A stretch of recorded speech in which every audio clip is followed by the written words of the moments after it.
Bonjour à tous et à toutes. Aujourd'hui, vous allez écouter La sorcière des bois verts, épisode 4. Mais avant de commencer, nous aurions besoin de votre participation, les enfants, pour le prochain épisode. Transmettez-nous par message la formule magique, la potion ou la recette dont la Picpus aura besoin pour réussir son prochain sort. Je vous laisse au cœur des bois verts. Bonne écoute.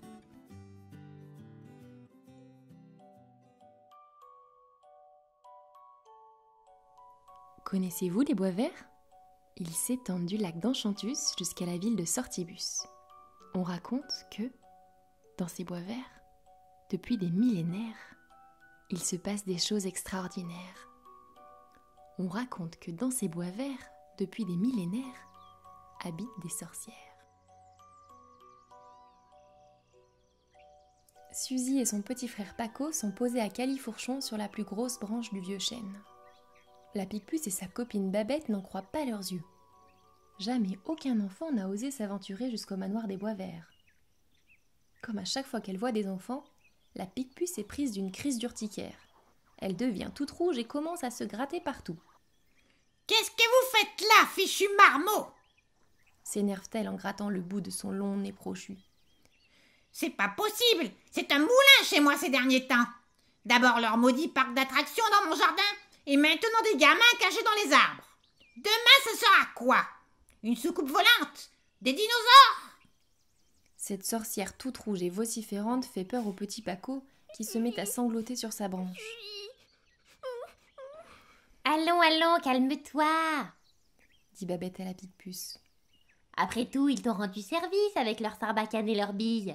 Ils t'ont fait fuir les géomètres et cette Margot fille de sorcier. Même moi, je n'avais pas réussi avec mon sortilège de confusion. Essayons de savoir ce que ces deux gamins font ici. » « Ouais, répond la Picpus en se grattant son menton velu. je veux bien me calmer, mais qu'il arrête de couiner alors !» dit-elle en désignant le petit garçon. « Eh oh, s'il pleure, c'est parce que vous lui faites peur à crier comme ça !» réplique Suzy en se laissant glisser de la branche jusqu'au sol avec agilité. « Allez, viens Paco, elles ont pas l'air si méchantes. » dit-elle en faisant signe à Paco de la rejoindre. « Qui es-tu » lui demande Babette intriguée par le courage de la petite fille. « Je m'appelle Suzy, et voici mon frère Paco. Nous sommes les enfants de Sophie, la garde forestière, et d'Achille le guérisseur. On habite à côté du puits aux libellules. » Paco saute de sa branche et se glisse derrière sa sœur. Phébus s'approche prudemment et vient renifler leurs pieds. Paco observe la Picpus qui se gratte les oreilles en sautillant sur place. « Si vous avez des boutons, il faut vous frotter le visage avec des fleurs de bourrache trempées dans du jus de romarin. C'est mon papa qui me l'a dit. » dit-il timidement. « Ah bon? Et qu'est-ce qu'il en sait, ton père ?» Il connaît toutes les plantes qui soignent. « Tu devrais essayer. » suggère Babette. « Pourquoi vous êtes-vous aventurés ici, tous les deux ?» Nous avons appris qu'un parc d'attractions allait bientôt être construit ici. Et nous sommes bien déterminés à les empêcher de venir abîmer la forêt. Oui, ils vont couper les arbres et vider l'eau du lac pour leur toboggan géant. Ils vont tout polluer et faire fuir les animaux. Hein? C'est bien la première fois que je suis bien d'accord avec des marmots. Dit la Picpus un peu calmée. Mais c'est pas avec votre sarbacane que vous allez réussir à les tenir éloignés bien longtemps. Vous ne savez pas à qui vous avez affaire. Ces gens-là ont le bras long. Si, justement, nous connaissons bien Maurice la Malice. Son fils Barnabé est dans la classe de Paco. Lui répond Suzy en faisant la moue. « Ah bon ?» Oui, et il est très méchant. Il s'amuse à arracher les pattes des fourmis et des araignées. Et quand j'ai voulu l'en empêcher, il m'a tordu le bras. Raconte Paco les larmes aux yeux. La Picpus fronce les sourcils. Elle n'aime pas du tout les gens qui s'en prennent à ses araignées chéries. Soudain, une idée lui passe par la tête. « Et ce Barnabé, est-ce qu'il ne serait pas un peu chouchouté par son père par hasard ?»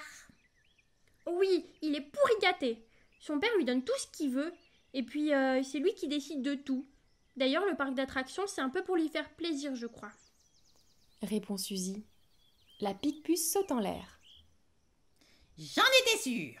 Foi de lama, j'ai une idée. » Puis, elle observe les deux enfants d'un air dédaigneux. « Il va falloir qu'on coopère.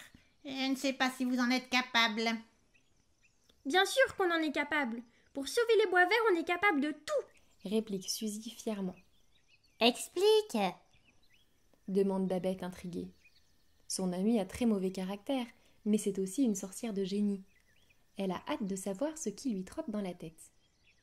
Eh bien, puisque Barnabé fait ce qu'il veut de son papa, il suffirait de le convaincre que le parc d'attractions est une mauvaise idée pour faire annuler ce projet stupide.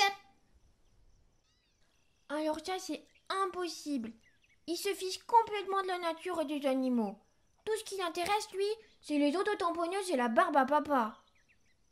Oh, mais on pourrait peut-être lui donner un petit coup de pouce pour le faire changer d'avis.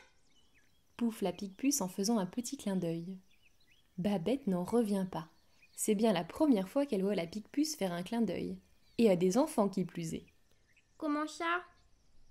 Ah, ma petite, j'ai plus d'un tour dans ma marmite. Demain, je viendrai vous chercher à la sortie de l'école. Vous n'aurez qu'à persuader ce Barnabé de malheur de vous suivre. Le reste, j'en fais mon affaire. Marché conclu. Répond Suzy solennellement en lui tendant la main. La Picpus examine les doigts de la fillette et vient les serrer dans sa longue main crochue. Ces gamins ne lui sont pas complètement antipathiques. Tiens, son urticaire a même complètement disparu. Phébus raccompagne les enfants jusqu'au puits aux libellules en ronronnant et en se frottant contre leurs jambes.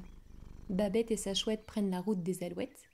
Quant à la Picpus, elle se plonge dans sa bibliothèque.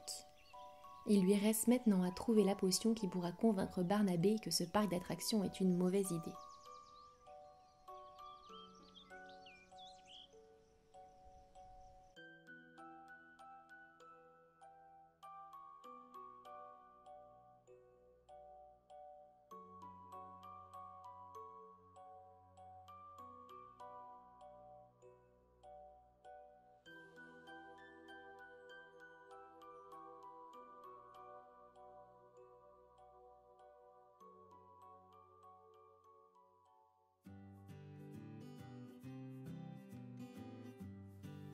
Vous venez d'écouter La sorcière des bois verts. Nous vous donnons rendez-vous lundi prochain pour la suite de l'aventure. Si l'histoire de la Picpus vous a plu, n'hésitez pas à la partager autour de vous, à nous mettre 5 étoiles sur Apple Podcast et à nous écrire pour partager vos ressentis. Retrouvez-nous sur les réseaux à @envoléconté. À très vite!